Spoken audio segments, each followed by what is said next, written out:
What kind of love would make a divine being turn against God himself? What kind of pain drives an angel to fall from heaven, trading light for darkness? Were they rebels or victims of their own emotions? And if they were once pure, what really turned them into the creatures we now fear? Welcome back to Myths Untold, the place where hidden truths rise from the shadows. Today, we uncover the chilling truth behind the fall of heaven's most trusted beings, a story of pride, punishment, and the descent of angels. In the beginning, before humans drew their first breath, heaven was populated by beings of pure light and divine purpose. Angels, messengers of God, warriors of righteousness, and servants without question. They were created perfect, beautiful, and obedient. Unlike humans, they weren't given the burden of choice. Free will was considered too dangerous for beings with such immense power. But perfection, as we'll discover, has its own dark side. These celestial beings existed in a hierarchy, some closer to God's throne than others. And at the very top, shining brighter than all the rest, was one whose beauty and power would become his downfall. His name was Lucifer, the morning star, the light bearer. Of all God's creations, none were more magnificent. His voice could make the heavens weep with joy, his wings could outshine the sun, and his wisdom was second only to the Creator himself. But then came the day that changed everything. God announced his newest creation, humans, beings made in his own image, granted free will, destined to inherit the earth. And God commanded all angels to bow before humanity, to serve and protect these fragile mortal creatures. Lucifer's pride ignited like a supernova. Why should beings of light serve creatures of clay? He questioned. We who have never sinned, who have served faithfully since the dawn of creation, why must we kneel before these mortals? His words echoed through heaven's halls, and they found willing ears. 1/3 of the angelic host began to question their role.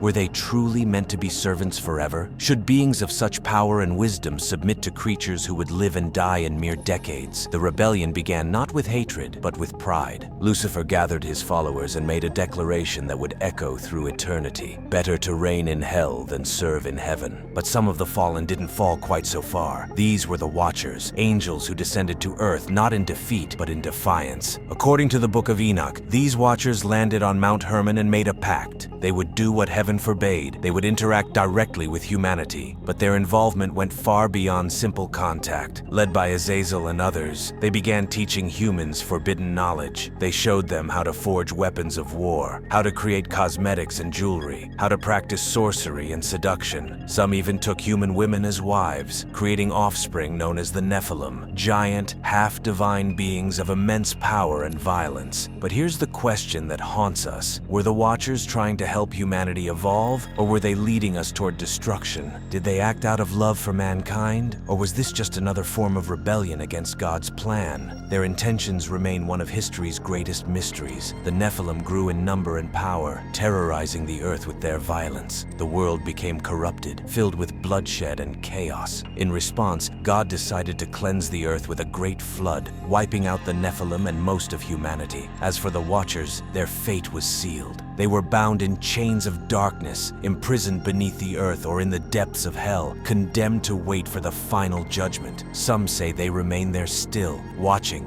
waiting, and whispering in the darkness. The story of fallen angels isn't unique to Christianity. In Islam, Iblis refused to bow to Adam, though he wasn't an angel but a jinn. In Jewish tradition, the Watcher's story is told in great detail. Even Greek mythology speaks of divine beings who fell from grace. They've become our most beautiful nightmare. One day a demon in our stories, the next a heartbroken lover who sacrificed heaven for a single touch. We keep rewriting their story because we can't decide, are they our greatest fear or our deepest fantasy? The beings who chose to fall rather than live without feeling. This was Myths Untold, and the story of the fallen angels is far from over, because sometimes the most dangerous creatures are the ones who once believed in love, loyalty, and light.